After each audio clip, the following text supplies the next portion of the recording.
Iran ने Israel के उत्तरी बंदरगाह शहर हाइफा के तेल रिफाइनरी को टारगेट किया, जिससे 45 मिनट तक बिजली सप्लाई ठप रही। हालांकि इजराइल ने बड़े नुकसान से इनकार करते हुए कहा कि कुछ इमारतों को ही नुकसान पहुंचा है। इसी बीच इजराइल के पीएम बेंजामिन नेतन्याहू ने अपनी मौत की अफवाहों को खारिज करते हुए कहा, मैं जिंदा हूँ। उन्होंने दावा किया कि 20 दिनों की जंग में ईरान की परमाणु और मिसाइल क्षमता लगभग खत्म हो चुकी है। अमेरिकी राष्ट्रपति डोनाल्ड ट्रंप ने बड़ा बयान देते हुए कहा कि चाहे तो 2 सेकंड में जंग खत्म कर सकते हैं, लेकिन फिलहाल सेना भेजने से इनकार किया।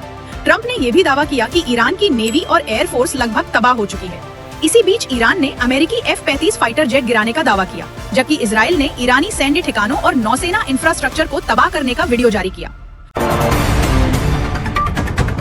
प्रधानमंत्री नरेंद्र मोदी ने फ्रांस के राष्ट्रपति इमैनुअल मैक्रों और ओमान के सुल्तान से बातचीत कर मिडिल ईस्ट के हालात पर चिंता जताई और डिप्लोमेसी से समाधान की बात कही।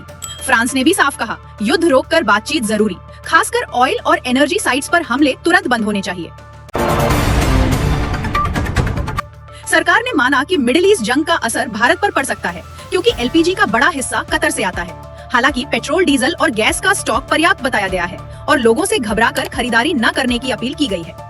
यूपी के सोनभद्र में अवैध गैस रिफिलिंग के खिलाफ कार्रवाई में 32 सिलेंडर जब्त, जबकि गुरुग्राम में एलपीजी एटीएम की शुरुआत से लोगों को राहत मिलने की उम्मीद है। बीजेपी ने पश्चिम बंगाल चुनाव के लिए 111 उम्मीदवारों की दूसरी लिस्ट जारी कर दी है। अब तक 255 सीटों पर उम्मीदवार घोषित। वहीं मिडिल ईस्ट जंग को लेकर कांग्रेस में ही मतभेद। राहुल गांधी सरकार पर सवाल उठा रहे, जबकि शशि थरूर और मनीष तिवारी जैसे नेता सरकार के रुख का समर्थन करते नजर आए। नवरात्रि की धूम।